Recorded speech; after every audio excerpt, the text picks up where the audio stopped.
Hey, what's up everybody? Hammerheart Metal Reviews here once again, doing another album review for you today.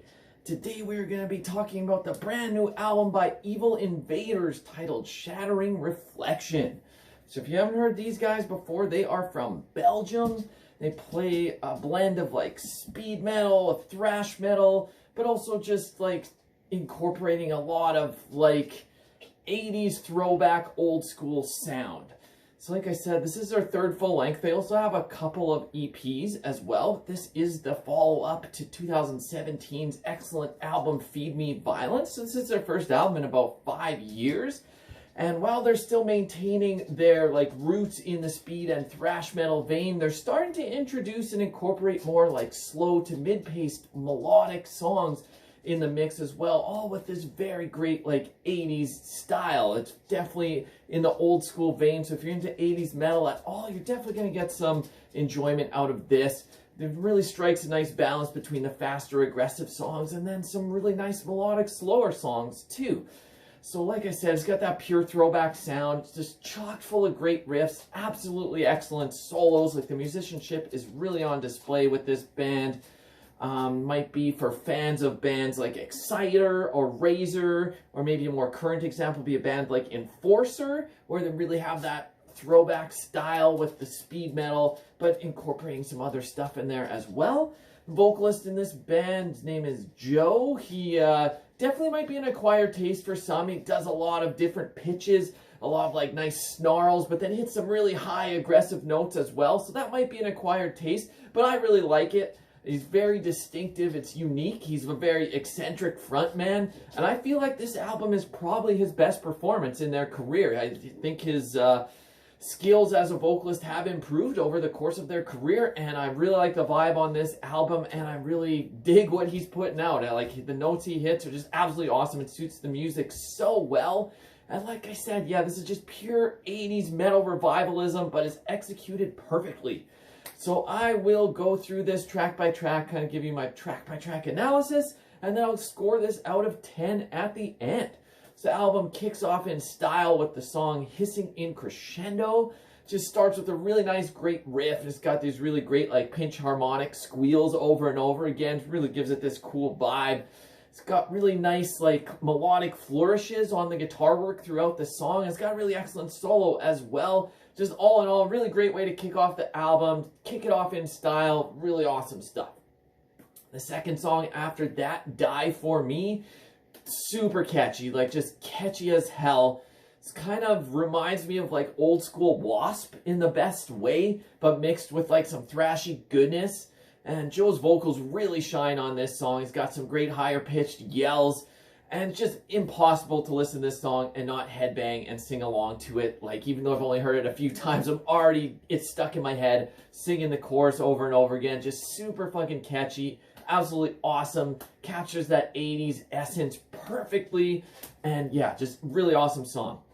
After that, the third song, In Deepest Black. This one's more of like a semi-ballad.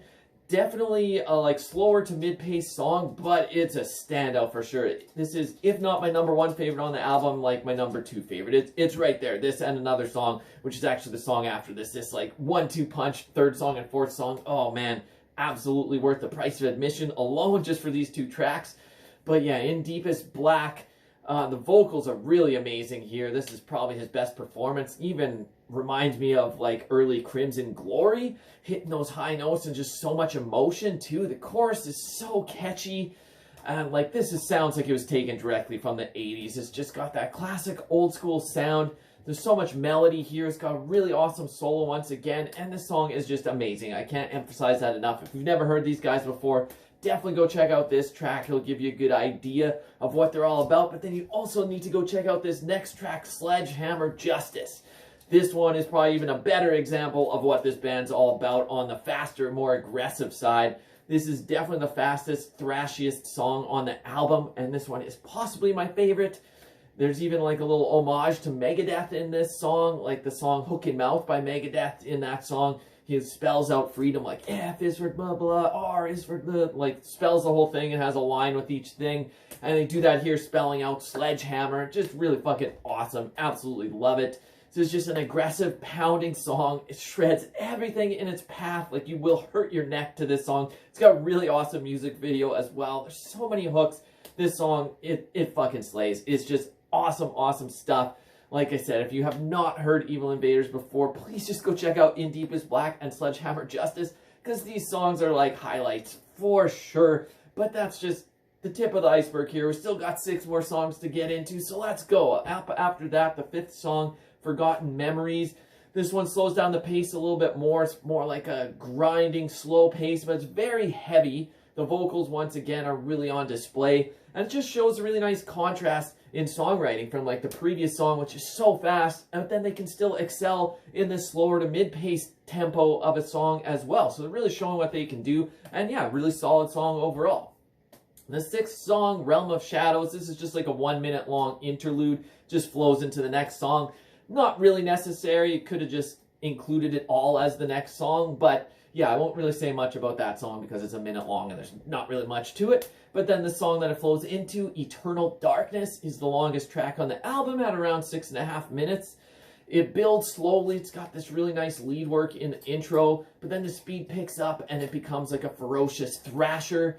There's great screams in this song. The guitar work and solos are really on display in the second half of this song. Definitely a standout track. One of the best on the album for sure. After that, the 8th song is called My World. This one's more of a mid-tempo, like chugging riff style song. The vocal approach is a little bit different on this one. It's not my favorite, to be honest. It's probably my least favorite track on the whole album. It's still okay. It's not terrible, but it's just not as standout as some other tracks.